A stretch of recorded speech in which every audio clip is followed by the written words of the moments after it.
Suamiku diam-diam mencuri dan memberikan kartu kreditku untuk ibu mertuaku. Setelah pulang dari kantor tak sengaja aku mendengar ibu mertua berkata, "Aku butuh uang buat liburan dan beli tas mahal. Pakai kartu ini Bu. Beli apapun yang ibu mau, istriku yang bodoh itu tidak akan curiga." Ucap suamiku. Saat itu juga aku tahu harus melakukan sesuatu, dan apa yang kulakukan akan mengubah hidup mereka selamanya.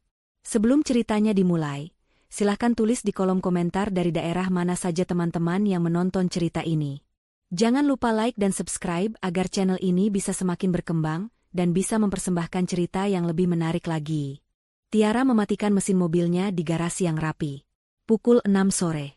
Ini lebih cepat 1 jam dari jadwal rutinnya. Hari ini rapat penting dengan investor berjalan sangat lancar.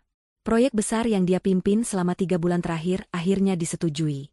Timnya di kantor bekerja solid, dan Tiara, sebagai manajer senior di perusahaan multinasional itu, merasa puas dan bersyukur. Dalam balutan blazer kerja berwarna krem dan hijab katun yang senada, Tiara menghela napas lega. Di usianya yang menginjak 32 tahun, karirnya sedang berada di puncak. Tapi Tiara selalu merasa, pencapaian terbesarnya bukanlah jabatan, melainkan rumah tangga yang tenang dan bahagia yang ia bangun bersama David. David adalah cinta sejatinya. Pria itu humoris, perhatian, dan selalu mendukung karir Tiara. Setidaknya, itulah yang Tiara yakini selama 5 tahun pernikahan mereka. Rumah besar di kawasan elit ini adalah hasil kerja keras mereka berdua. Meskipun Tiara yang membayar sebagian besar cicilannya, David yang mengurus renovasi dan segala keperluan rumah. Pembagian peran yang menurut Tiara adil. Tiara meraih bungkusan di kursi penumpang. Martabak manis keju coklat. Dia sengaja memutar sedikit lebih jauh sepulang kantor untuk membelinya. Ini adalah kesukaan Ibu Lina, ibu mertuanya. Tiara tahu Ibu Lina sering berkunjung ke rumah mereka, terkadang bahkan menginap berhari-hari. Tiara tidak pernah keberatan. Baginya, Ibu Lina adalah ibu David, satu-satunya orang tua David yang tersisa. Tiara berusaha menyayanginya seperti ibunya sendiri. Walaupun usahanya seringkali terasa sia-sia. Ibu Lina tidak pernah benar-benar hangat padanya. Tiara, dengan hijab dan karirnya, selalu terasa salah di mata Ibu Lina. Selalu ada sindiran halus tentang Tiara yang terlalu sibuk, bekerja, tidak seperti istri teman-teman Ibu Lina yang mengabdi total di rumah. Seringkali ada perbandingan antara penghasilan Tiara dengan betapa borosnya Tiara karena membeli kopi di kafe. Tiara selalu menepisnya sebagai perbedaan generasi. Dia yakin cinta David padanya sudah cukup.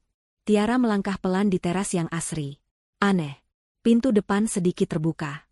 Biasanya David akan langsung membukanya begitu mendengar suara mobil Tiara masuk garasi. Tiara hendak mengucap salam, tapi suaranya tertahan di tenggorokan. Dia mendengar 2 suara dari ruang keluarga. Suara David, dan suara Ibu Lina. David, ibu ini pusing sekali memikirkannya. Suara Ibu Lina terdengar merengek manja, nada yang Tiara kenal betul. Nada yang biasanya muncul saat Ibu Lina menginginkan sesuatu. Arisan ibu bulan depan itu temanya liburan ke Bali. Malu dong ibu kalau tidak ikut. Belum lagi teman-teman ibu di grup itu, mereka semua pamer tas baru. Tas kulit buaya yang harganya ratusan juta itu. Kamu tahu kan? Tiara berhenti melangkah. Kakinya terpaku di lantai teras. Ini percakapan yang familiar. Ibu Lina sering mengeluh soal uang dan gaya hidup pada David. Terdengar David menghela napas. Iya, Bu. David tahu. Nanti David usahakan, ya. David cari solusinya. Suara suaminya terdengar sedikit lelah, tapi penuh kesabaran. Usahakan terus. Kapan adanya? Istrimu itu pelitnya minta ampun. Hati Tiara mencelos. Sakit. Pelit? Tiara yang membayar penuh cicilan rumah ini. Tiara yang memberikan uang bulanan tambahan untuk Ibu Lina, yang dia transfer diam-diam lewat rekening David, agar suaminya tidak malu pada ibunya. Tiara yang membelikan Ibu Lina perhiasan setiap ulang tahun. Pelit? Sudahlah, Bu. Jangan ribut. Tiara bisa dengar nanti, kata David. Biar saja dia dengar. Dia itu sibuk kerja terus. Uangnya banyak tapi buat mertua perhitungan. Coba kamu lihat si Anton, temanmu itu. Istrinya tidak kerja, santai di rumah, tapi bisa kasih ibunya liburan keliling Eropa. Kamu ini suami kok takut istri? Tiara ingin menangis. Dia ingin masuk dan membela diri. Tapi sesuatu menahannya. Hening sejenak. Tiara menahan napas. Dia mendengar suara langkah kaki, lalu suara laci meja yang dibuka. Sudahlah, Bu. David pusing dengarnya, kata David. Ini, ibu pakai saja. Terdengar suara gesekan plastik tipis. Suara khas kartu kredit yang dikeluarkan dari dompet kulit. Apa ini?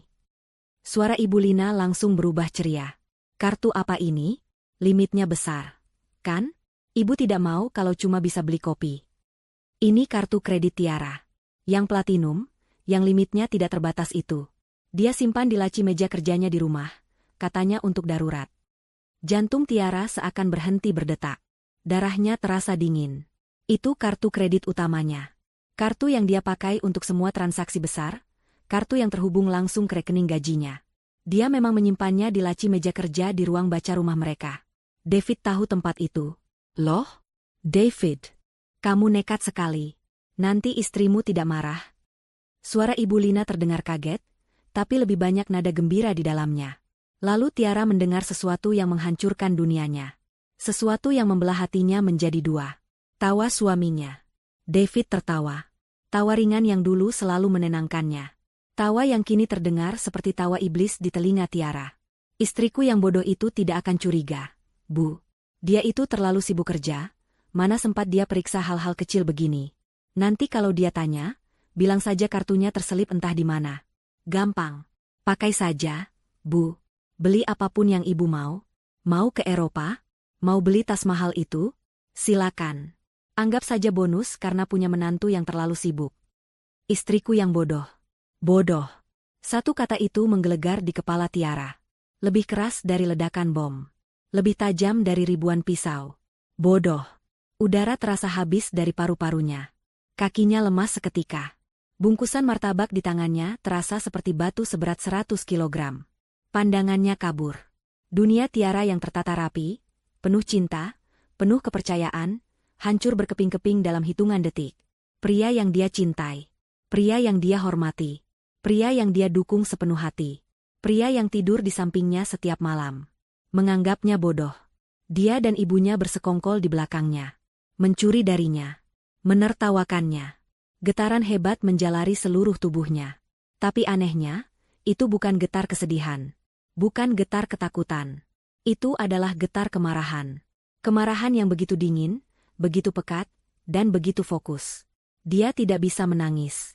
Air matanya seakan beku di pelupuk mata. Dia harus pergi. Sekarang juga. Dengan kehati-hatian seekor macan kumbang yang terluka, Tiara melangkah mundur. 1 langkah. 2 langkah. 3 langkah. Tidak ada suara sedikit pun. Ujung hijabnya yang menjuntai pun seolah mengerti, tidak bergesek sedikit pun dengan dinding. Dia kembali ke garasi. Masuk ke dalam mobilnya.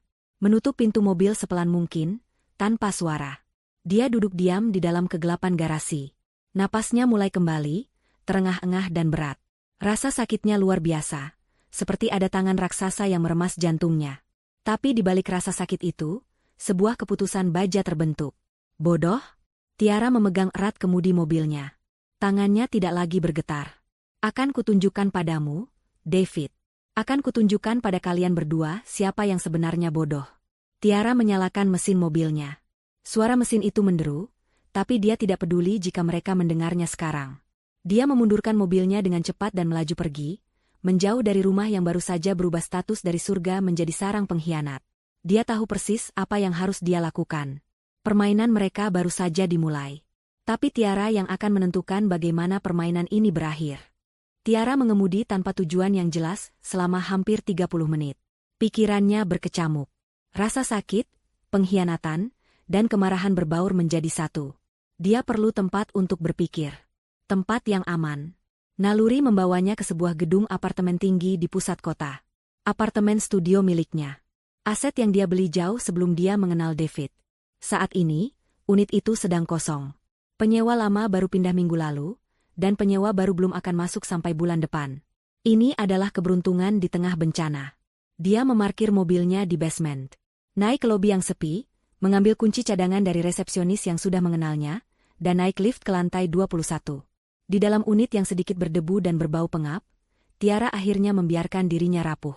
Dia tidak menyalakan lampu, hanya membiarkan cahaya kota yang gemerlap masuk melalui jendela besar. Dia bersandar di dinding, dan tangis yang tadi tertahan kini pecah. Tangisan hening yang menyakitkan. Dia menangisi 5 tahun pernikahannya. Dia menangisi kepercayaannya yang hancur.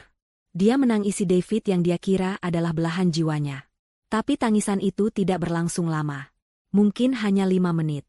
Cukup untuk mengeluarkan rasa sesak di dadanya. Setelah itu, otaknya kembali bekerja. Otak seorang manajer senior yang dilatih untuk menyelesaikan masalah kompleks. Dan ini adalah masalah paling kompleks dalam hidupnya. Dia mengeluarkan laptop dari tas kerjanya dan menyambungkannya ke ponsel.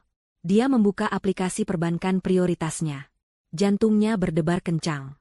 Di sana, di daftar asetnya, kartu kredit platinum itu masih aktif. Belum ada transaksi baru. Tentu saja. Mereka tidak sebodoh itu. Mereka akan menunggu. Menunggu Tiara tidur, atau menunggu sampai besok pagi, agar terlihat lebih alami jika Tiara kehilangan kartunya. Tiara menatap layar laptopnya. Dia bisa saja memblokir kartu itu sekarang.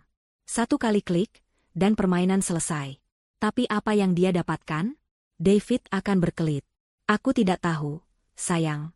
Mungkin ibu mengambilnya tanpa sengaja. Ibu kan sudah tua. Ibu Lina akan menangis dan menyalahkannya. Pada akhirnya, Tiara akan terlihat sebagai istri jahat yang pelit pada mertua. Tidak. Dia tidak akan memblokirnya. Itu tindakan bodoh. Tiara ingin bukti. Bukti yang solid. Bukti yang tidak bisa disangkal.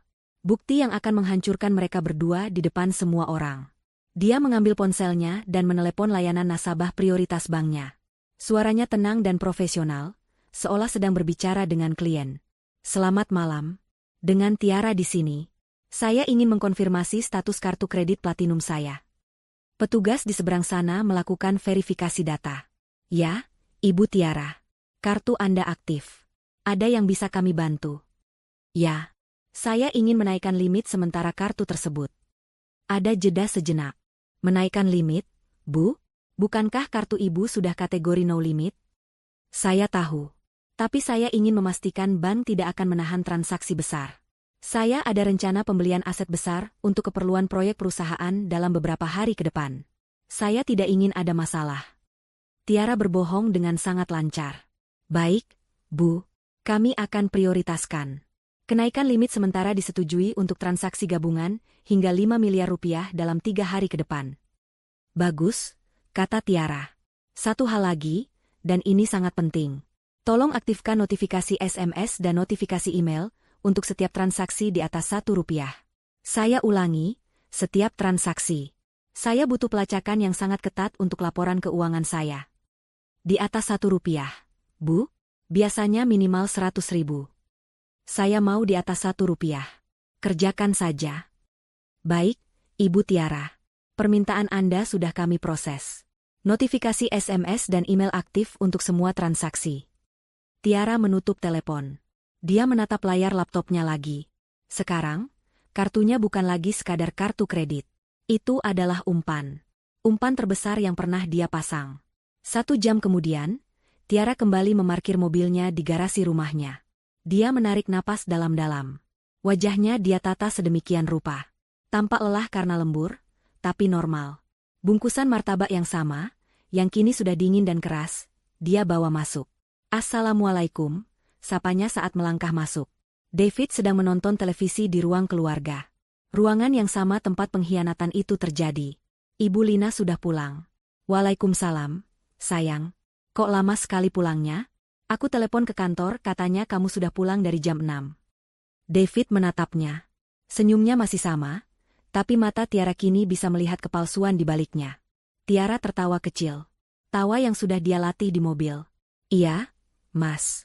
Tadi mampir beli martabak kesukaan Ibu. Tapi di jalan macet sekali. Loh, Ibu sudah pulang? Sudah tadi. Katanya mendadak ada urusan arisan. Wah, martabak. Kebetulan aku lapar.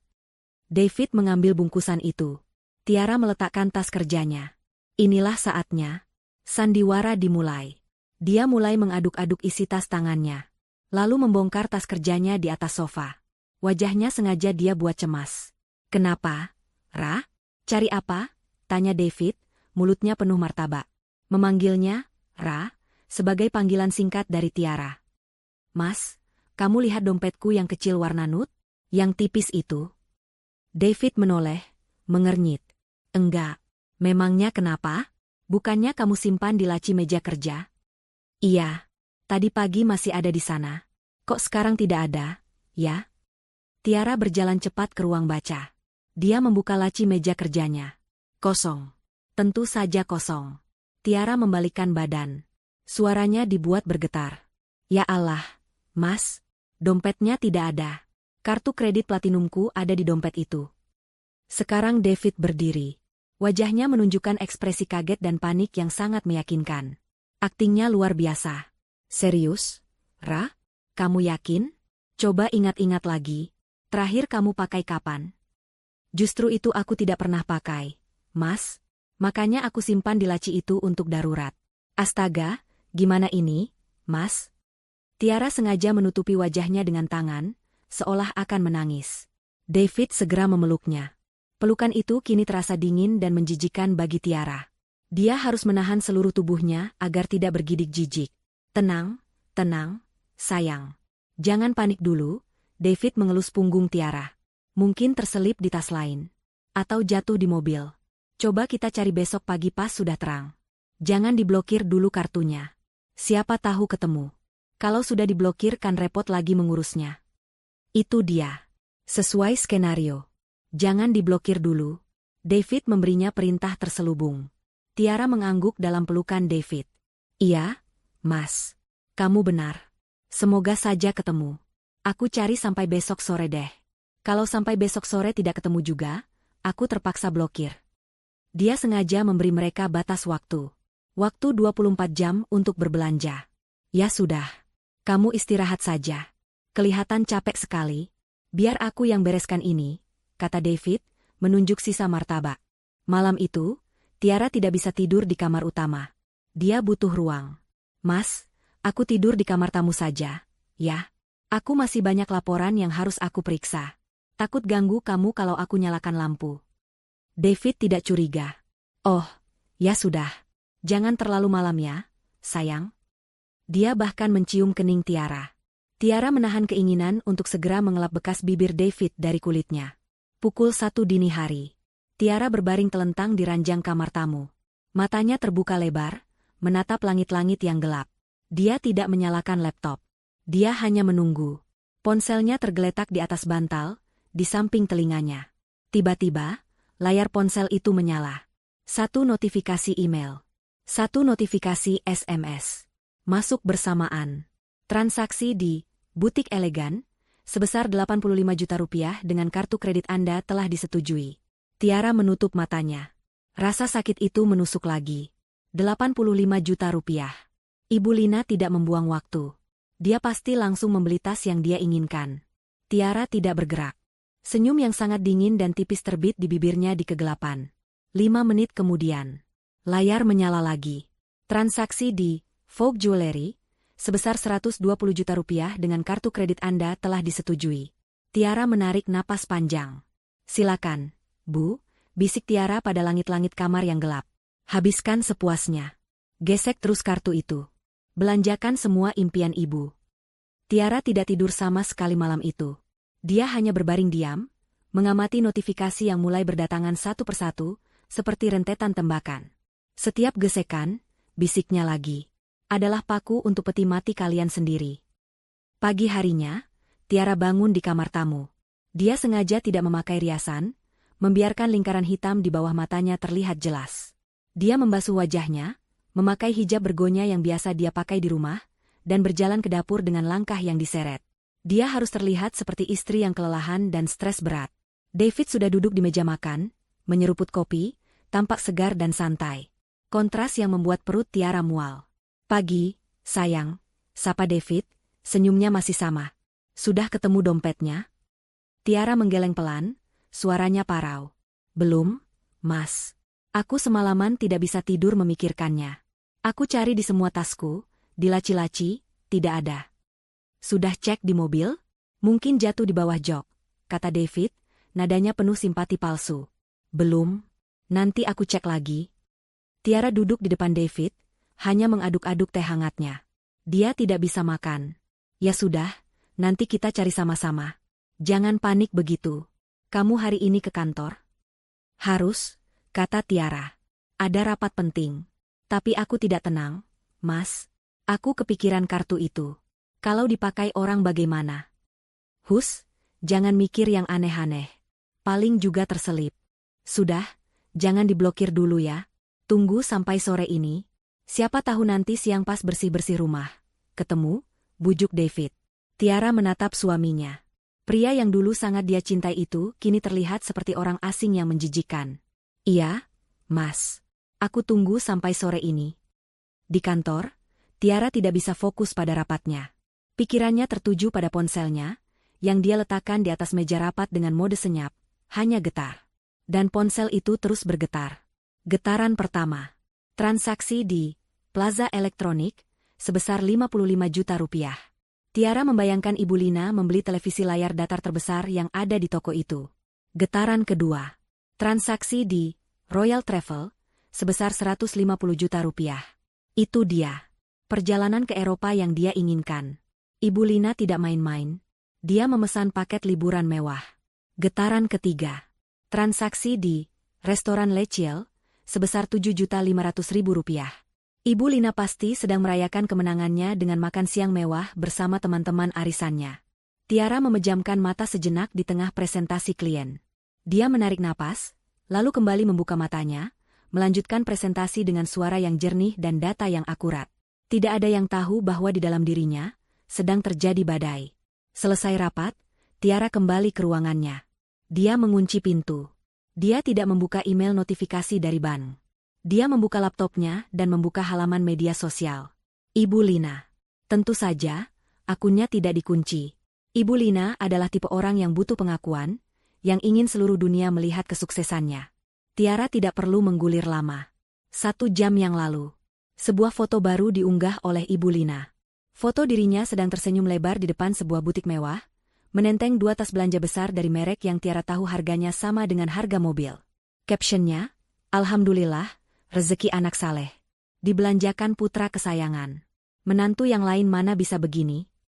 Jari-jari Tiara bergerak cepat. Screenshot. Foto kedua. Ibu Lina sedang berada di restoran mewah, memegang segelas minuman, dengan piring-piring mahal tersaji di depannya. Caption, makan siang cantik dulu, hidup itu harus dinikmati. Screenshot. Hati Tiara terasa perih, tapi juga dingin. Ini bagus. Ini bukti yang sangat bagus. Ibu Lina mengiklankan sendiri kejahatannya. Tiara menyimpan semua gambar itu dalam satu folder khusus di laptopnya, folder yang dia beri nama, Proyek Akhir. Tapi ini belum cukup.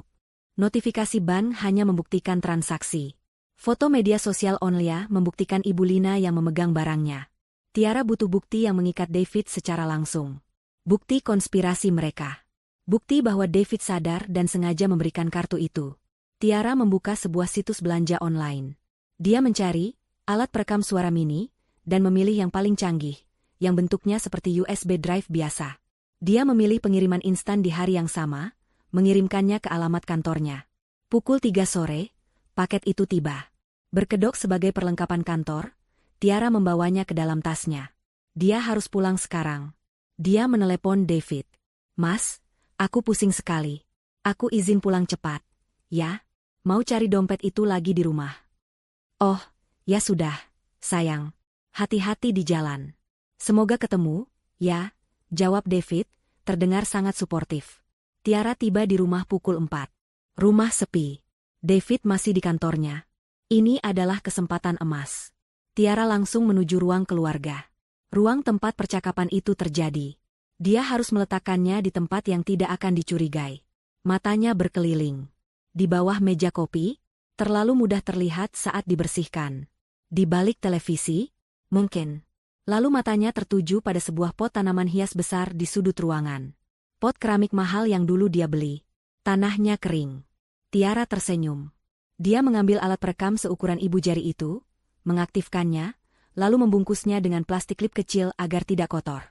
Dengan hati-hati, dia memasukkan tangannya ke dalam tanah di dekat batang tanaman, mendorong perekam itu beberapa sentimeter ke bawah, lalu meratakannya kembali. Sempurna. Tidak akan ada yang tahu. Tiara kemudian benar-benar mencari. Dia membongkar laci, melihat ke bawah sofa, mengecek semua tasnya lagi. Dia sengaja membuat ruang kerja dan kamar tidur sedikit berantakan. Agar saat David pulang, dia melihat bukti, usaha keras, Tiara. Pukul 7 malam, David pulang. Tiara langsung menyambutnya dengan wajah putus asa. Mas, tidak ada. Aku sudah bongkar semuanya. Tidak ada. David memeluknya.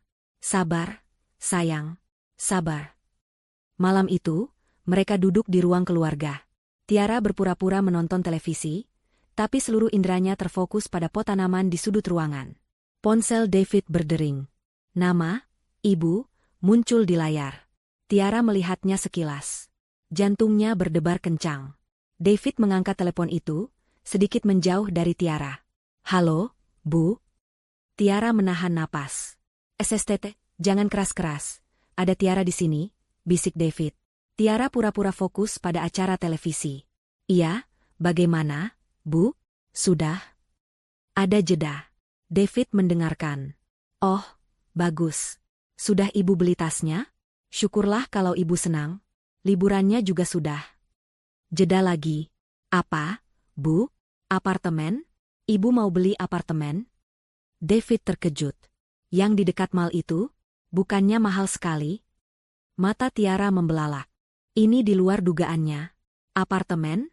Iya, tapi pakai kartu Tiara lagi? Bu, ini sudah kebanyakan. Nanti dia curiga. Tiara menajamkan telinganya. Ah, ibu ini. Ya sudah. Ya sudah.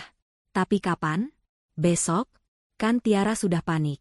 Dia mau blokir kartunya sore ini, tapi David tahan-tahan. David bilang tunggu sampai besok. David mendengarkan lagi. Oke. Besok pagi ibu langsung ke kantor pemasarannya? DP-nya berapa memang? David terdiam. 1 miliar? Astaga, Bu. Ibu yakin? Ya sudah, terserah ibu. Gesek saja. Nanti urusan Tiara, biar David yang tangani. Bilang saja ini tagihan palsu atau apa. Gampanglah. Istriku yang bodoh itu percaya saja sama David. Istriku yang bodoh. Lagi. Kata itu lagi. Tiara memejamkan matanya. Cukup. Dia sudah punya semuanya. Rekaman percakapan malam ini adalah paku terakhir. Ya sudah, Bu. Hati-hati. Jangan lupa hapus riwayat teleponnya, kata David sebelum menutup telepon. David kembali duduk di samping Tiara, tersenyum. Ibu, tadi telepon. Menanyakan kabarmu.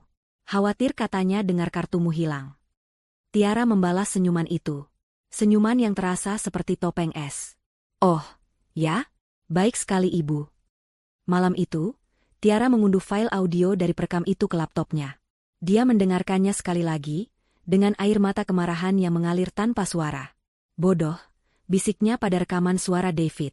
Kita lihat besok, siapa yang akan membayar harga untuk kebodohan ini. Keesokan paginya adalah hari yang Tiara tetapkan sebagai batas waktu pencariannya. Ini adalah hari pertunjukan. Dia harus memainkan perannya sebagai istri yang panik dengan sempurna, untuk mendorong David dan Ibu Lina ke dalam jebakan terakhir mereka. Tiara sengaja bangun terlambat. Dia keluar kamar dengan mata sembab, hasil dari tidak tidur semalaman, bukan karena sedih, tapi karena merencanakan setiap detail langkah berikutnya. David sudah rapi dengan kemeja kerjanya. Bagaimana, sayang? Sudah lebih tenang? Sudah kepikiran mungkin terselip di mana? Tiara menggeleng cepat, kali ini suaranya dia naikkan 1 oktav. Tidak ada, Mas.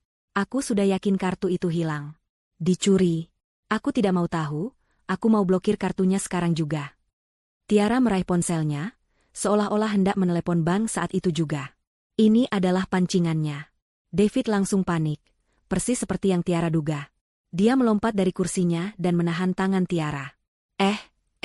Tunggu dulu, sayang. Jangan buru-buru. Buru-buru bagaimana, Mas? Ini sudah 2 hari. Kalau tagihannya meledak bagaimana? Aku yang bayar. Tiara membentak, menyalurkan sedikit kemarahan aslinya ke dalam aktingnya. Tiara, dengar? David memegang kedua bahu Tiara, menatapnya dengan tatapan, menenangkan, yang kini membuat Tiara muak. Coba pikir jernih. Hari ini hari Jumat. Ban biasanya sibuk. Coba kita tunggu 1 hari lagi. Sampai besok pagi, Sabtu. Aku janji. Besok pagi, mau ketemu atau tidak, aku sendiri yang akan temani kamu ke bank untuk blokir dan urus kartu baru. Ya? Kenapa harus tunggu besok? Kenapa tidak sekarang? Desak Tiara. Sayang, percaya sama aku. Mana tahu hari ini ada yang menemukan dan mengembalikannya ke resepsionis kantor kamu? Atau mungkin petugas kebersihan di rumah tidak sengaja memindahkannya. Coba kita beri waktu 24 jam lagi. Plong. Setelah itu kita blokir. Aku janji, David memelas. Tiara menatap mata David. Dia melihat kebohongan dan ketakutan di sana. Ketakutan bahwa rencananya dan ibunya akan gagal di detik-detik terakhir. David butuh hari ini. Hari ini adalah hari Ibu Lina akan menggesek kartu itu untuk uang muka apartemen. Tiara berpura-pura berpikir keras.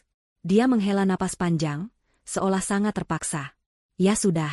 Tapi ini hari terakhir. Mas, aku tidak mau tahu. Besok pagi, jam 9, kita harus sudah ada di bank. Mau ketemu atau tidak kartunya, aku akan blokir permanen. Wajah David langsung berseri-seri. Lega. Nah, begitu dong, sayang. Kamu memang istri yang paling pengertian. Sudah, jangan stres lagi, ya. Aku berangkat kerja dulu. David mencium kening Tiara. Tiara menahan diri untuk tidak menghapus jejak bibir David dari keningnya. Begitu suara mobil David menghilang dari garasi, Tiara langsung bergegas. Dia tidak pergi ke kantor hari ini. Dia mengambil cuti darurat. Dia mandi, berdandan rapi. Dia memakai setelan kerja terbaiknya, hijab sutra yang elegan. Dia bukan lagi Tiara yang panik. Dia adalah Tiara sang eksekutor. Dia mengumpulkan semua buktinya ke dalam satu USB drive baru, folder, proyek akhir. Isinya adalah ratusan screenshot notifikasi SMS dan email transaksi kartu kredit, diurutkan berdasarkan tanggal dan jam. Semua screenshot unggahan media sosial Ibu Lina, yang tanggalnya cocok dengan tanggal transaksi. File audio rekaman percakapan David dan Ibu Lina malam sebelumnya. Bukti konspirasi yang tak terbantahkan. Pukul 10 pagi, Tiara sudah duduk di lobi sebuah firma hukum ternama di pusat kota. Dia punya janji temu dengan pengacara perceraian dan pidana terbaik, Pak Irfan. Ibu Tiara, silakan masuk, kata seorang asisten. Tiara melangkah masuk ke ruangan yang luas dan berwibawa. Pak Irfan, seorang pria paruh baya yang tenang, menyambutnya. Selamat pagi, Ibu Tiara. Ada yang bisa saya bantu? Tiara duduk. Dia tidak menangis. Dia tidak terlihat seperti korban yang rapuh. Dia terlihat seperti seorang CEO yang akan mempresentasikan proyek. Selamat pagi, Pak Irfan. Saya kesini tidak hanya untuk konsultasi perceraian. Saya kesini untuk melaporkan tindak pidana pencurian dan penipuan yang dilakukan oleh suami saya, David, dan ibu mertua saya, Ibu Lina.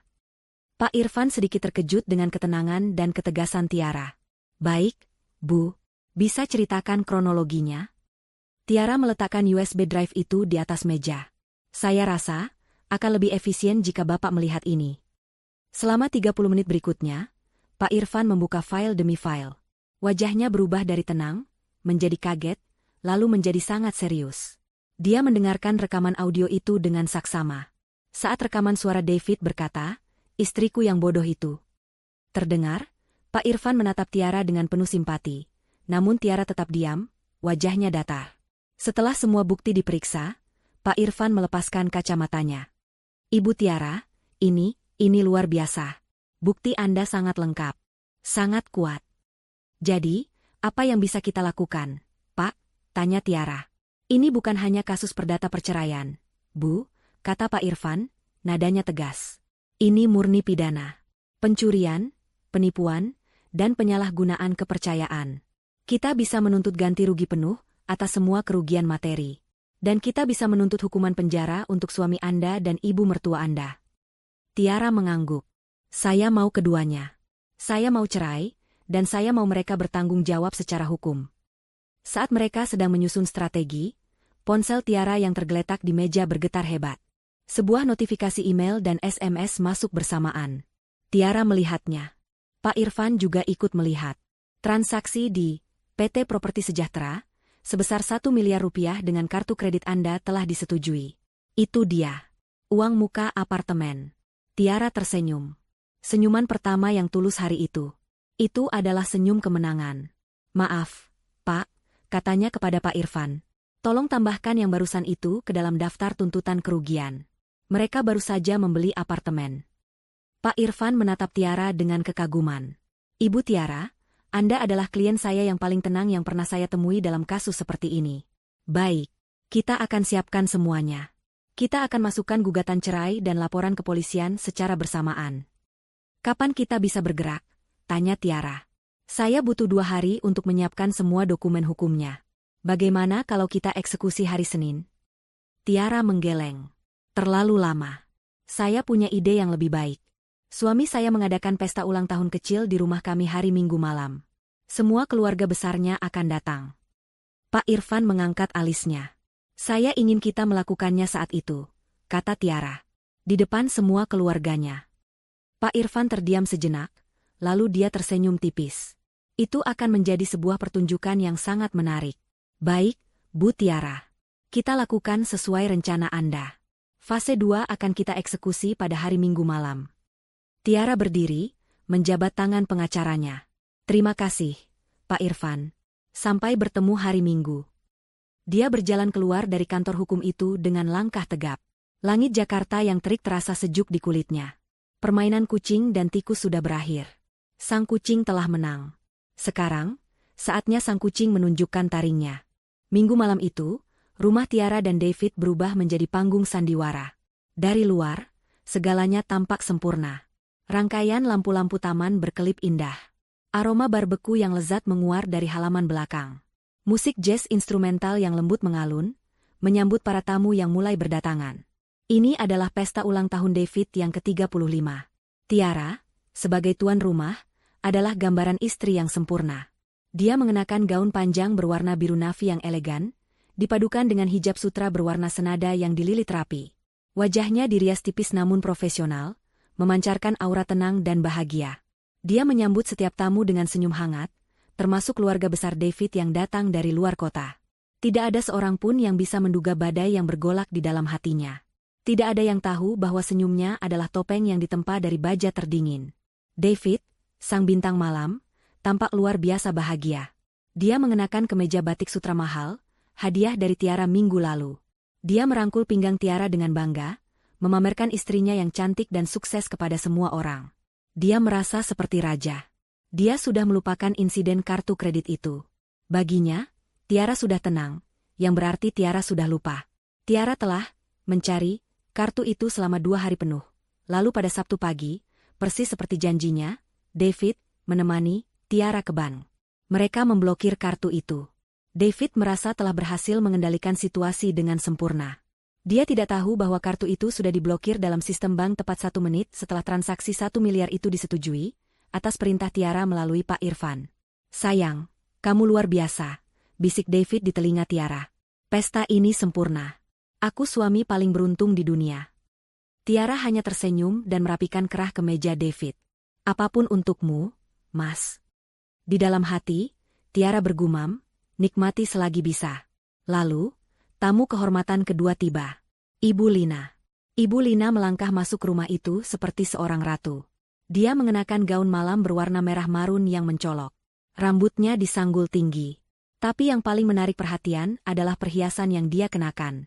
Kalung berlian baru yang berkilauan di lehernya. Gelang emas besar di pergelangan tangannya. Dan di lekukan sikunya, dia menenteng sebuah tas kulit berwarna krem. Tas yang Tiara kenali dari foto di butik mewah itu. Tas seharga 85 juta rupiah. Ibu Lina sedang pamer. Dia berkeliling, menyalami para kerabat, memastikan semua orang melihat penampilannya yang baru. Tiara menghampirinya, senyumnya masih tak lepas dari bibirnya. Ibu, sapa Tiara lembut, mencium tangannya. Selamat malam. Ibu cantik sekali malam ini. Oh, tentu saja, Tiara, jawab Ibu Lina, suaranya sombong. Ini? Oh, ini hadiah dari David. Putra kesayanganku itu tahu sekali cara memanjakan ibunya. Iya, Bu, bagus sekali. Kalungnya juga baru, ya? Gelangnya? Semuanya tampak serasi, kata Tiara, suaranya manis seperti madu, namun beracun. Ibu Lina tertawa senang. Tentu saja, David bilang, tidak ada yang terlalu mahal untuk ibunya. Tiara mengangguk. David memang suami yang luar biasa. Di antara para tamu, ada satu orang yang Tiara perhatikan secara khusus. Paman Rahmat. Dia adalah paman David dari pihak ayahnya, kakak tertua almarhum ayah David. Paman Rahmat adalah sosok yang sangat dihormati di keluarga besar. Seorang pengusaha senior yang jujur dan tegas, Dialah yang dulu memberi David modal awal untuk usahanya. Paman Rahmat sangat menyukai Tiara. Dia menghargai Tiara sebagai wanita karir yang mandiri namun tetap santun. Tiara menghampiri Paman Rahmat yang sedang berbincang dengan beberapa kerabat lain. "Paman, selamat malam. Terima kasih sudah datang." "Tiara," Paman Rahmat tersenyum tulus. "Selamat untuk karirmu. Paman dengar proyek barumu disetujui. Hebat. David beruntung sekali punya istri sepertimu." "Terima kasih, Paman," kata Tiara. Justru Tiara yang beruntung punya suami seperti Mas David, dan keluarga yang baik seperti Paman. Tiara sengaja menekan kata, keluarga yang baik. Pesta berlanjut. Makanan disajikan, tawa canda terdengar di mana-mana. Tiara sesekali mengecek ponselnya yang tersembunyi di saku gaunnya. Pukul 8 malam. Sebuah pesan masuk dari nomor yang tidak dikenal. Pesan itu hanya berisi satu kata, posisi. Itu adalah sinyal dari Pak Irfan. Mereka sudah di luar, menunggu di jalan, 2 mobil jauhnya dari gerbang utama. Inilah saatnya. Puncak acara adalah pemotongan kue. David, didampingi Tiara dan Ibu Lina, berdiri di depan kue ulang tahun 3 tingkat. Semua tamu berkumpul di ruang keluarga yang luas. Lampu sedikit diredupkan. Setelah lagu, "Selamat ulang tahun," selesai dinyanyikan, David meniup lilinnya. Tepuk tangan meriah terdengar. David mengambil mikrofon nirkabel. "Terima kasih semuanya sudah datang," kata David, wajahnya berseri-seri. "Di usiaku yang ke-35 ini, aku merasa lengkap. Aku punya ibu yang luar biasa, yang selalu mendukungku," katanya sambil menatap Ibu Lina. Ibu Lina tersenyum bangga. "Dan aku punya istri yang paling hebat di dunia. Tiara, terima kasih, sayang, untuk pesta ini, untuk dukunganmu. Aku mencintaimu." Para tamu bertepuk tangan lagi. Beberapa berseru, "So sweet." Tiara mengambil mikrofon dari tangan David. Jantungnya berdebar kencang, bukan karena takut, tapi karena adrenalin. "Terima kasih, Mas David, atas kata-kata manismu." Tiara menatap berkeliling. Matanya bertemu dengan mata Paman Rahmat, Ibu Lina, dan David. "Sebagai istri, aku juga ingin memberikan hadiah spesial untuk suamiku tercinta. Aku sudah menyiapkan sebuah presentasi kecil. Sebuah video kenang-kenangan. Bukan hanya untuk Mas David, tapi untuk kita semua, terutama untuk Ibu Lina." Ibu Lina tampak sedikit kaget namanya disebut, tapi kemudian dia tersenyum, mengira ini adalah bagian dari kejutan untuknya. Tiara memberi isyarat kepada petugas audiovisual yang sudah dia sewa. Layar proyektor besar yang terpasang di dinding putih ruang keluarga menyala. Ruangan menjadi gelap. Para tamu mengarahkan perhatian mereka ke layar. David merangkul Tiara, siap menonton video pujian tentang dirinya. Ibu Lina berdiri tegak, siap menjadi pusat perhatian. Tiara memegang remote proyektor di tangannya. "Ini adalah sebuah rekaman yang sangat berarti bagiku," kata Tiara, suaranya sedikit bergetar, yang disalahartikan tamu sebagai getaran haru. "Ini aku rekam beberapa hari yang lalu. Aku ingin kalian semua mendengarkan betapa luar biasanya suami dan ibu mertuaku." Dia menekan tombol play. Layar tetap hitam. Hening sejenak. Lalu, sebuah visual gelombang audio muncul. Dan sebuah suara memenuhi ruangan melalui sistem pengeras suara yang dipasang Tiara. Bukan suara Tiara. Itu suara Ibu Lina. "David, ibu ini pusing sekali memikirkannya. Arisan ibu bulan depan itu temanya liburan ke Bali. Malu dong ibu kalau tidak ikut. Belum lagi teman-teman ibu di grup itu, mereka semua pamer tas baru." Ruangan itu hening seketika. Musik jazz berhenti. Suara tawa mati. David melepaskan rangkulannya dari pinggang Tiara. Wajahnya membeku. Suara di rekaman berlanjut. "Itu suara David." "Iya, Bu. David tahu. Nanti David usahakan, ya." Lalu suara Ibu Lina lagi. "Usahakan terus. Kapan adanya?" "Istrimu itu pelitnya minta ampun." Terdengar napas tertahan dari para tamu. Paman Rahmat yang sedang duduk, langsung menegakkan punggungnya. Matanya menatap tajam ke arah David. David menoleh ke Tiara. Matanya membelalak ngeri. "Tiara, apa-apaan ini? Matikan," bisiknya panik. Tiara tidak bergerak. Matanya menatap lurus ke layar. Rekaman berlanjut, memainkan bagian paling penting. Suara David. "Ini. Ibu pakai saja." Suara Ibu Lina. "Kartu apa ini? Limitnya besar, kan?" Suara David. "Ini kartu kredit Tiara. Yang platinum." Dia simpan di laci meja kerjanya di rumah. Dan kemudian, tawa David yang ringan itu terdengar, menggema di ruangan yang sunyi senyap. Istriku yang bodoh itu tidak akan curiga, Bu. Dia itu terlalu sibuk kerja. Pakai saja, Bu. Beli apapun yang ibu mau. Keheningan di ruangan itu begitu pekat, bisa dipotong dengan pisau.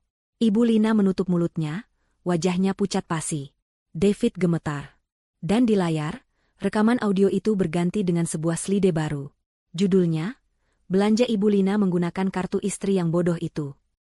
Rekaman audio itu berhenti. Tapi keheningan yang ditinggalkannya terasa 1000 kali lebih menusuk. Tidak ada satupun dari 50 tamu di ruangan itu yang bergerak. Mereka semua terpaku, mencerna apa yang baru saja mereka dengar. Wajah David dan Ibu Lina berubah dari pucat pasi menjadi merah padam karena malu dan marah. Tiara, dengan ketenangan yang menakutkan, mengangkat mikrofonnya lagi. Lampu ruangan dia nyalakan sedikit, cukup untuk melihat wajah semua orang. Selamat malam, sekali lagi. Suara Tiara terdengar jernih dan tegas. Tidak ada lagi nada manja seorang istri. Yang ada adalah suara seorang manajer senior yang sedang memimpin rapat dewan direksi. Kalian semua baru saja mendengar apa yang suami saya, David, dan ibu mertua saya, Ibu Lina, pikirkan tentang saya. Bahwa saya adalah istri yang bodoh. Istri bodoh yang terlalu sibuk bekerja, sehingga tidak akan curiga. Mata Tiara menatap lurus ke arah Paman Rahmat, yang wajahnya sudah mengeras seperti batu. Paman, maafkan Tiara harus menunjukkan aib keluarga ini di depan umum. Tapi saya sudah mencoba menjadi istri dan menantu yang baik selama 5 tahun. Dan ini balasan yang saya dapat. Tiara, hentikan omong kosong ini. David akhirnya menemukan suaranya. Dia melangkah maju, mencoba merebut mikrofon. Kamu gila. Ini fitnah. Kamu menjebak kami. Tiara mundur 1 langkah. Tangannya masih memegang remote proyektor. Menjebak? Apakah aku yang menjebakmu mengatakan aku bodoh? Apakah aku yang menjebakmu untuk mencuri kartu kredit dari laciku? Itu. Ibu hilaf. Jerit Ibu Lina, air matanya mulai mengalir. Ini adalah senjata andalannya. Tiara, kamu tegas sekali sama ibu. Ibu cuma pinjam. David yang kasih. Kenapa kamu permalukan ibu di depan semua orang? Menantu durhaka kamu. Pinjam? Tiara tertawa kecil. Tawa yang dingin tanpa humor. Baik. Mari kita lihat apa saja yang dipinjam oleh Ibu Lina. Tiara menekan tombol di remotenya. Slide berikutnya muncul di layar besar. Judulnya, Daftar Transaksi. Lalu muncul daftar panjang, lengkap dengan tanggal, jam, nama toko, dan jumlahnya. 2 November, pukul 1.05, butik elegan, 85 juta rupiah.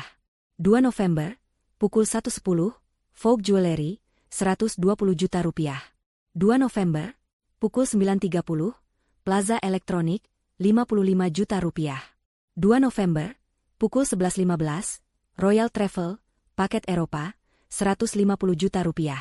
2 November, pukul 13, Restoran Le Ciel, 7.500.000 rupiah. Dan daftar itu terus berlanjut. Barang-barang mewah, perawatan salon mahal, transfer ke beberapa rekening tak dikenal. Dan di bagian paling bawah, dengan huruf merah tebal. 4 November, pukul 10.30, PT Properti Sejahtera, 1 miliar rupiah. Total kerugian, 1.545.250.000 rupiah. Terdengar pekikan tertahan dari para tamu. 1,5 miliar rupiah. Dalam waktu kurang dari 3 hari. 1,5 miliar, ulang Tiara dengan jelas. Apakah itu yang ibu sebut pinjam? Ibu Lina terhuyung. Dia tidak menyangka Tiara tahu semuanya, sampai ke angka pastinya. Tiara menekan tombol lagi. Slide berikutnya. Judul, Bukti Pembelian. Layar terbelah 2. Di sisi kiri, adalah screenshot notifikasi transaksi, butik elegan, 85 juta rupiah. Di sisi kanan, adalah foto yang diambil Tiara dari media sosial Ibu Lina 1 jam yang lalu. Foto Ibu Lina yang menenteng tas mahal itu, tas yang sedang dia pakai sekarang. Ini, kata Tiara, menunjuk ke tas di tangan Ibu Lina. Dibeli pada pukul 1 pagi, menggunakan kartu saya, saat saya sedang tidur. Tas yang ibu bilang adalah hadiah dari David. Slide berikutnya. Transaksi, Vogue Jewelry, 120 juta rupiah. Di sebelahnya, foto Ibu Lina di pesta malam ini, mengenakan kalung dan gelang yang sama persis. Perhiasan ini, Tiara menunjuk Ibu Lina. Juga, hadiah, dari David, yang dibayar lunas oleh istrinya yang bodoh. Para tamu mulai berbisik. Wajah mereka menunjukkan rasa jijik dan tidak percaya. Mereka memandangi Ibu Lina, yang kini gemetar hebat, perhiasan curiannya terasa membakar kulitnya. Slide terakhir. Uang muka apartemen mewah. Sebuah salinan bukti transfer dari bank. Sebesar 1 miliar rupiah. Untuk pembelian 1 unit apartemen atas nama Ibu Lina. Tiara akhirnya mematikan proyektor. Ruangan kembali terang. Semua ini, Tiara melanjutkan, suaranya kini bergetar oleh amarah yang tertahan. Mereka lakukan di belakang saya. Mereka bersekongkol.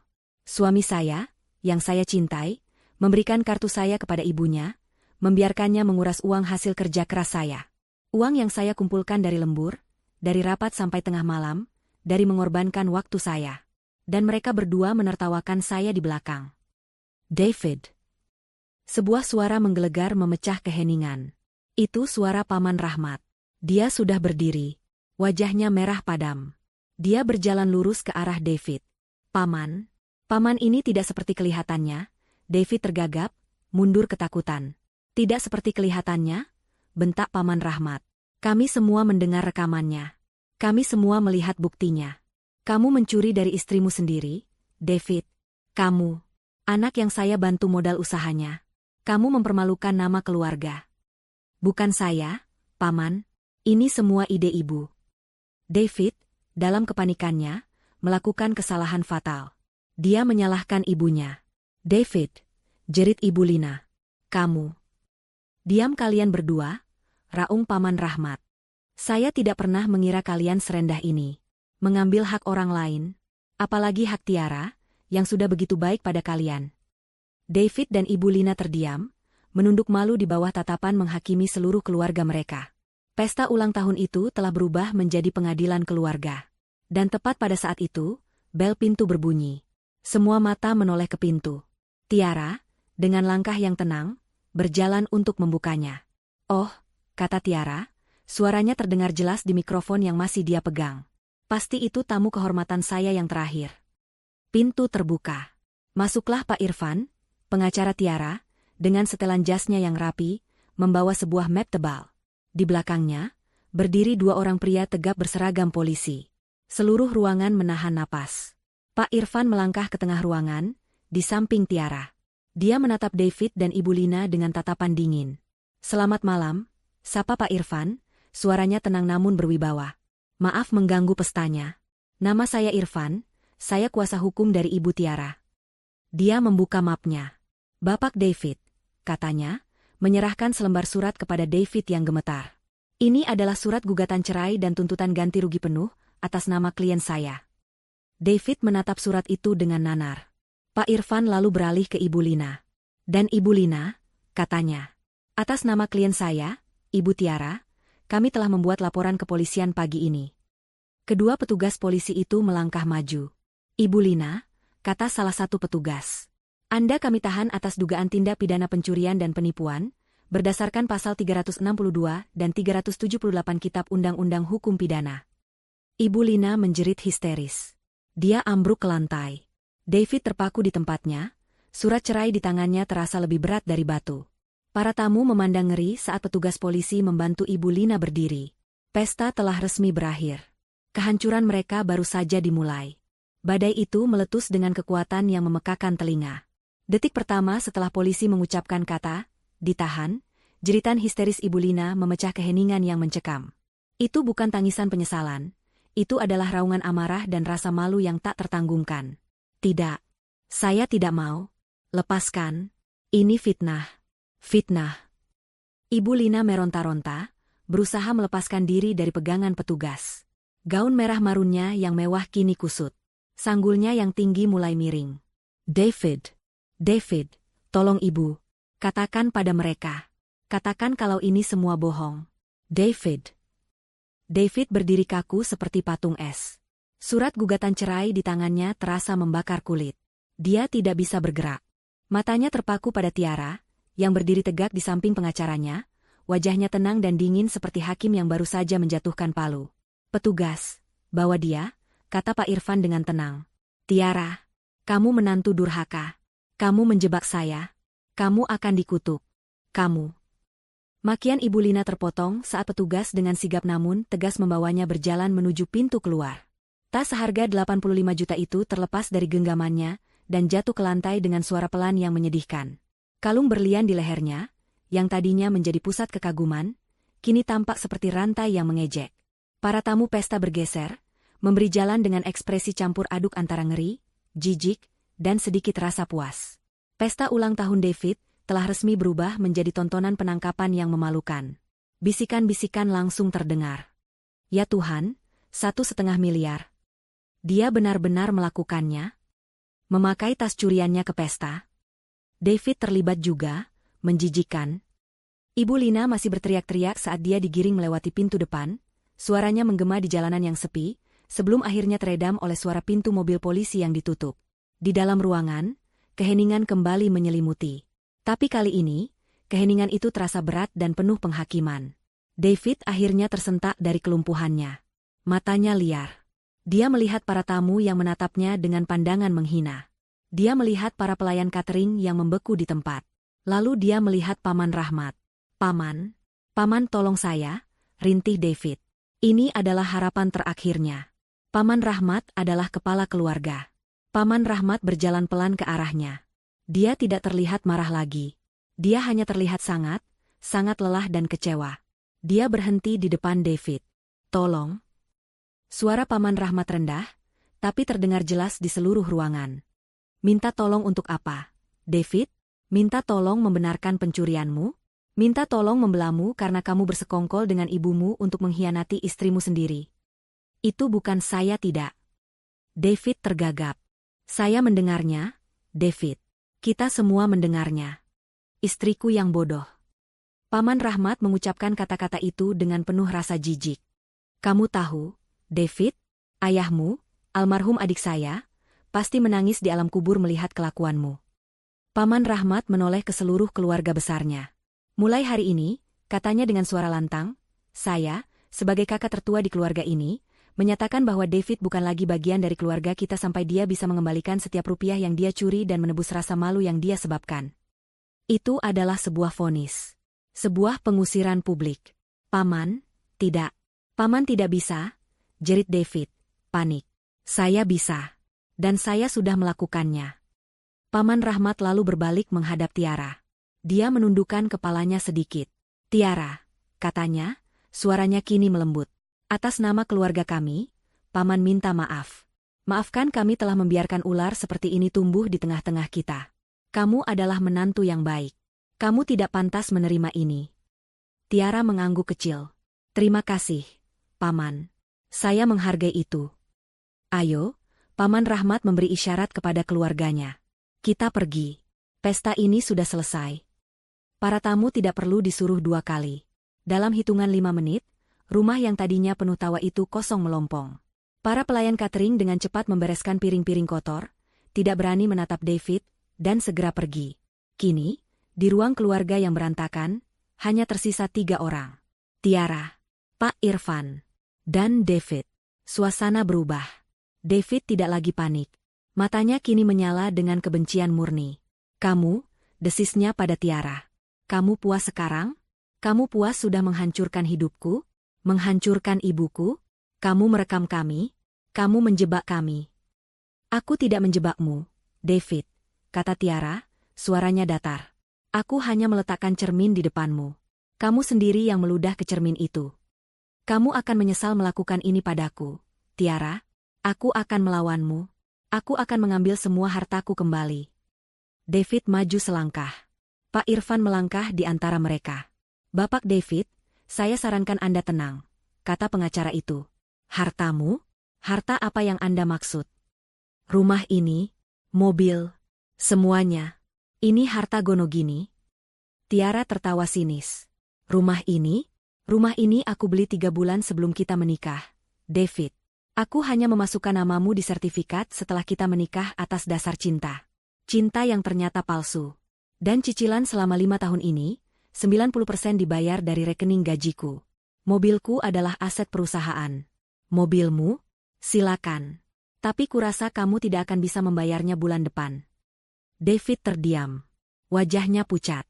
Dia tahu Tiara benar. Aku sudah memblokir semua akun gabungan kita. Lanjut Tiara, suaranya tak berbelas kasihan. Aku sudah mengumpulkan bukti bahwa usahamu itu, yang dimodali Paman Rahmat, kamu gunakan juga untuk memberi uang pada ibumu di belakangku. Kamu tidak punya apa-apa, David. Kamu iblis, bisik David. Bukan, kata Tiara. Aku hanya wanita, bodoh, yang akhirnya pintar. Dia mengambil tas tangannya. Pak Irfan, urusan saya di sini selesai. Baik, Bu Tiara, kata Pak Irfan. Saat Tiara berjalan menuju pintu, David berteriak. Kamu mau kemana? Ini rumahku juga. Kamu tidak bisa mengusirku.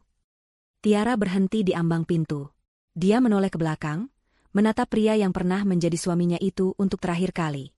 Oh, aku tidak akan kemana-mana, David. Aku akan tidur nyenyak di kamar utama malam ini. Di atas sprei mahal yang aku beli dengan uangku sendiri. Maksudmu apa?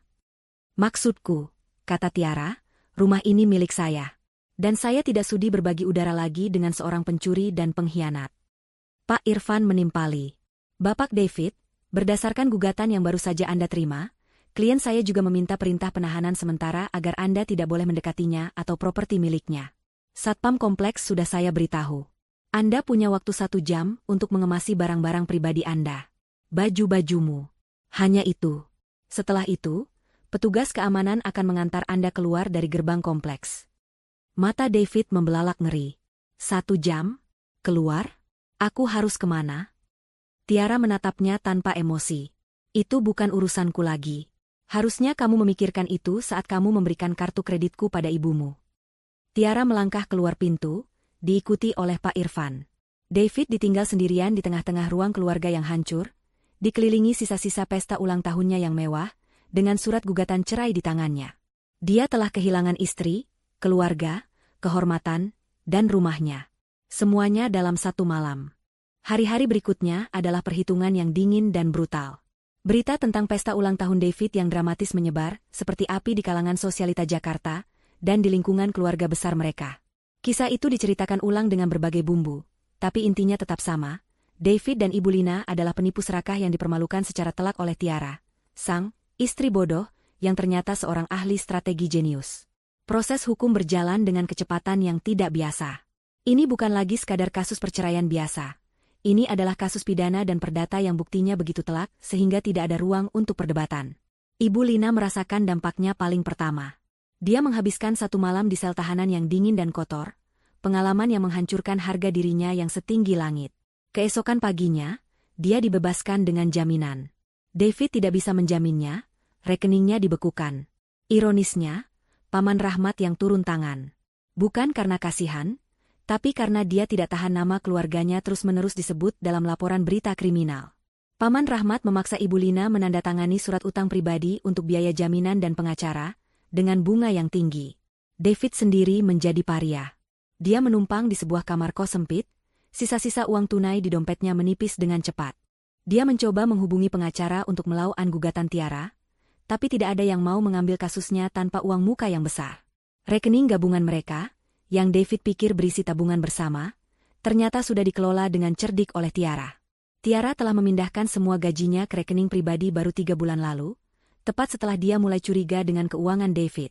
Akun gabungan itu hanya berisi sisa-sisa gaji David, yang tidak cukup bahkan untuk membayar sewa kosnya bulan depan. Pukulan terbesar bagi David datang dari Paman Rahmat. Pamannya itu, yang merasa dikhianati 2 kali lipat, melakukan audit penuh pada bisnis kecil David yang dia modali. Seperti yang sudah Tiara duga, Paman Rahmat menemukan penyelewengan dana besar-besaran. David telah menggelembungkan biaya operasional selama bertahun-tahun, mengambil uang, keuntungan, untuk diberikan kepada Ibu Lina. Paman Rahmat tidak main-main. Dia segera membubarkan kemitraan, menuntut pengembalian seluruh modal investasinya, dan melaporkan David atas penggelapan dana perusahaan. Di ruang sidang, pemandangannya bahkan lebih menyedihkan. Persidangan pidana Ibu Lina berjalan cepat. Pak Irfan mempresentasikan bukti-bukti itu satu persatu. Screenshot media sosial Ibu Lina yang pamer tas dan perhiasan disandingkan dengan tanggal transaksi kartu kredit Tiara. Rekaman audio, istriku yang bodoh, diputar ulang, membuat hakim menggelengkan kepala. Pengacara Ibu Lina tidak bisa berbuat apa-apa. Vonisnya telak. Ibu Lina terbukti bersalah atas pencurian dan penipuan. Mengingat usianya, hakim memberinya pilihan, hukuman penjara 5 tahun, atau hukuman percobaan penuh dengan syarat wajib lapor, pelayanan sosial, dan yang terpenting, restitusi penuh. Mengembalikan setiap rupiah dari 1,5 miliar yang dia curi. Ibu Lina, dengan berlinang air mata, memilih hukuman percobaan. Dia tidak tahu bahwa itu adalah hukuman yang jauh lebih berat. Restitusi penuh, kata hakim, dimulai hari ini. Apartemen seharga 1 miliar yang baru dia beli, yang bahkan belum pernah dia tiduri, langsung disita oleh pengadilan dan dilelang. Hasilnya diserahkan ke Tiara. Semua perhiasan, tas mewah, dan barang-barang bermerek yang dia beli dengan kartu Tiara disita di depan matanya. Koleksi perhiasan dan tas lamanya pun ikut dilelang paksa untuk menutupi sisa utang. Dalam sekejap, Ibu Lina, wanita sosialita yang angkuh itu, menjadi melarat. Dia tidak punya apa-apa lagi selain baju yang dia kenakan. Selanjutnya, sidang perceraian David. David hadir tanpa pengacara, tampak kuyu dan tidak terurus. Dia mencoba membantah, mengatakan itu adalah kesalahpahaman keluarga. Pak Irfan hanya berdiri dan memutar rekaman audio konspirasi David dan Ibu Lina. Yang mulia, kata Pak Irfan, ini bukan kesalahpahaman. Ini adalah konspirasi yang disengaja untuk menipu klien saya. Bapak David tidak hanya tahu, dia adalah fasilitatornya. Hakim mengabulkan gugatan cerai Tiara saat itu juga. Karena adanya bukti penipuan finansial yang sangat jelas dalam pernikahan, pembagian harta ditiadakan. Rumah, mobil, dan seluruh aset atas nama Tiara tetap menjadi miliknya. Dan kemudian, palu terakhir dijatuhkan. Mengenai utang sebesar 1,5 miliar rupiah yang ditimbulkan oleh Ibu Lina, kata hakim, karena terbukti dalam rekaman bahwa Bapak David secara sadar dan sengaja bersekongkol dan memberikan akses untuk terjadinya pencurian ini, maka pengadilan memutuskan bahwa Bapak David bertanggung jawab secara renteng bersama Ibu Lina untuk melunasi seluruh sisa utang tersebut kepada Ibu Tiara. David ambruk di kursinya. Dia tidak hanya kehilangan segalanya, dia kini terikat utang miliaran rupiah bersama ibunya. Di luar gedung pengadilan, David dan Ibu Lina bertemu di trotoar yang panas. Mereka bukan lagi ibu dan anak yang kompak. Mereka adalah dua orang bangkrut yang saling membenci. Ini semua salahmu, desis Ibu Lina, wajahnya keriput karena marah dan menangis.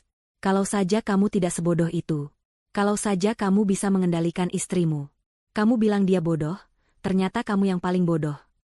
Diam, bentak David, matanya merah. Kalau ibu tidak serakah. Kalau ibu tidak minta tas dan apartemen. Semua ini tidak akan terjadi.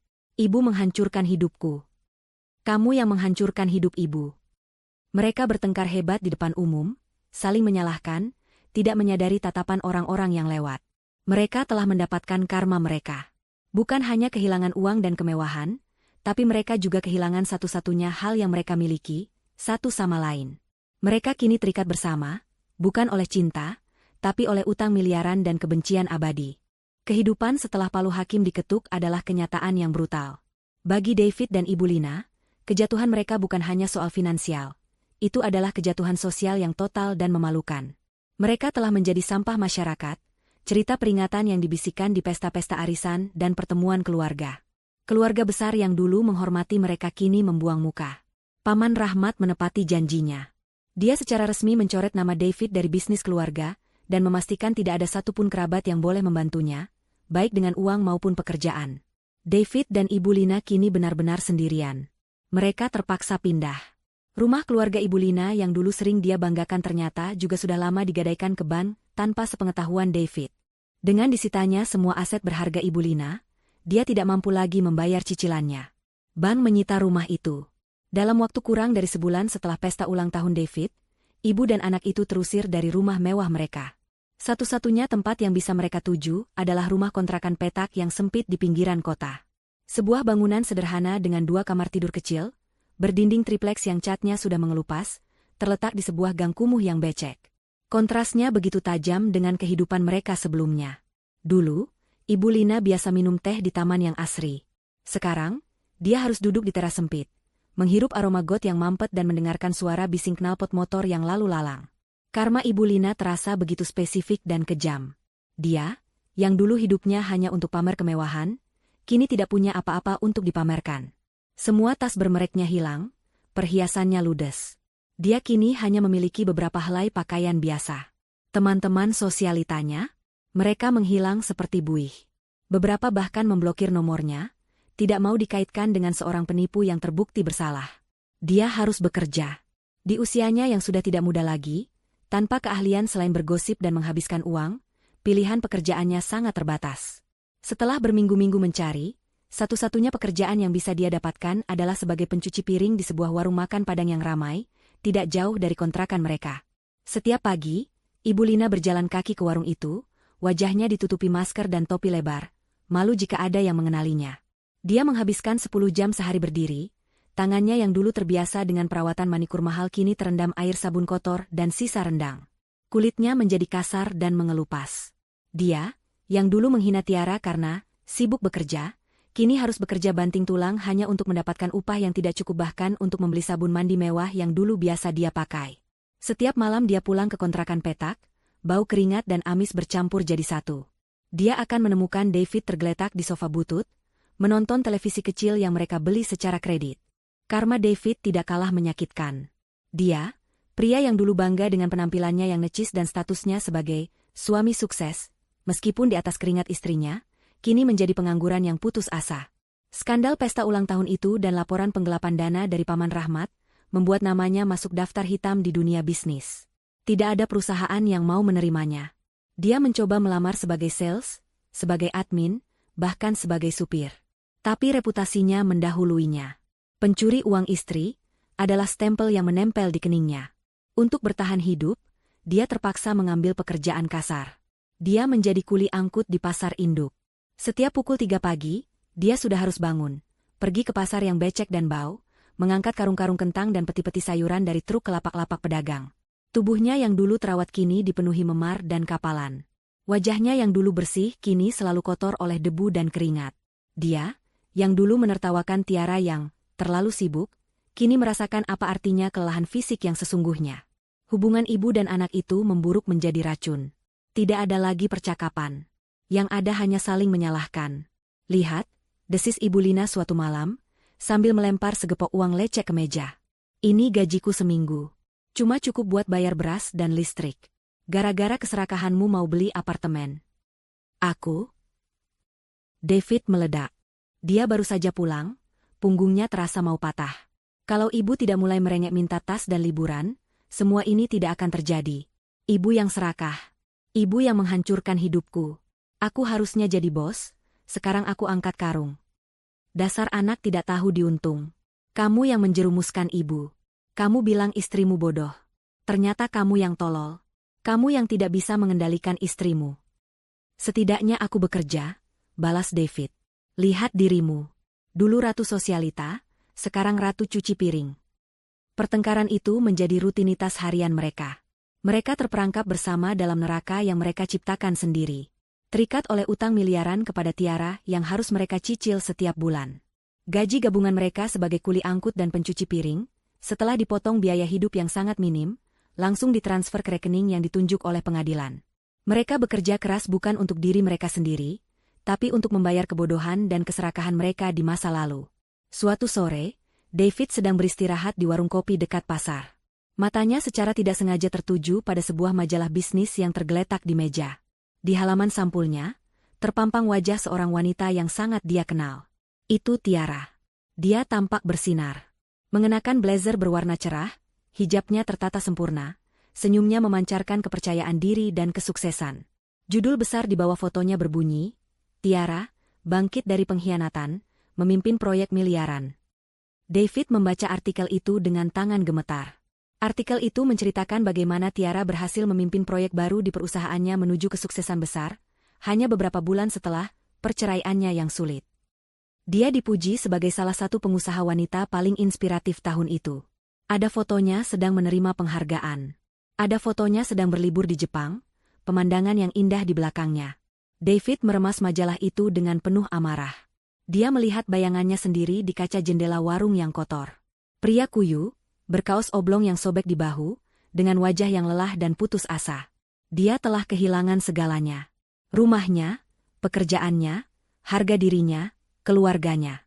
Sementara Tiara, wanita yang dia sebut bodoh, itu, kini bersinar lebih terang dari bintang manapun. David melempar gelas kopinya yang masih sisa ke dinding. Air kopi itu mengotori tembok, seperti noda kotor yang kini menempel permanen di hidupnya. Dia telah menggali kuburnya sendiri, dan kubur ibunya. Dan kini mereka harus hidup terkubur di dalamnya. 1 tahun telah berlalu. Waktu telah memoles luka lama menjadi bekas yang nyaris tak terlihat. Bagi Tiara, tahun itu adalah tahun pemulihan, pertumbuhan, dan kebebasan mutlak. Pagi itu, Tiara berdiri di balkon apartemen barunya. Bukan apartemen studio kecil yang dulu dia sembunyikan, tapi sebuah penthouse mewah di jantung kota. Pemandangan Jakarta terbentang di hadapannya, berkilauan di bawah sinar matahari pagi.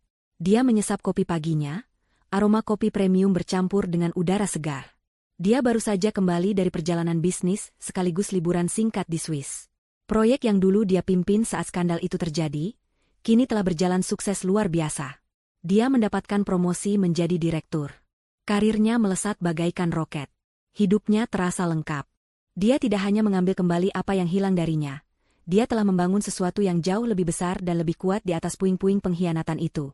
Dia mendekorasi ulang rumahnya yang dulu, menjualnya dengan keuntungan besar, lalu membeli penthouse ini. Dia memutuskan hubungan dengan segala sesuatu yang mengingatkannya pada David. Dia fokus pada dirinya sendiri. Dia rutin berolahraga, mengambil kelas melukis, menghabiskan waktu berkualitas dengan teman-temannya dan keluarganya sendiri.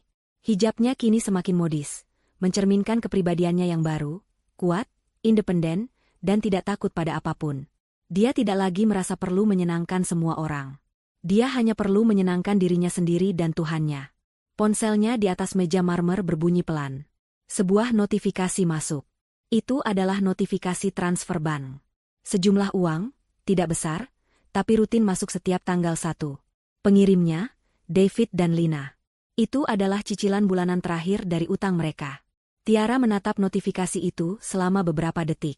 1,5 miliar rupiah, dicicil sedikit demi sedikit dari gaji seorang kuli angkut dan pencuci piring selama 1 tahun penuh. Tentu saja itu tidak cukup. Sebagian besar pelunasan berasal dari lelang apartemen dan semua barang mewah Ibu Lina.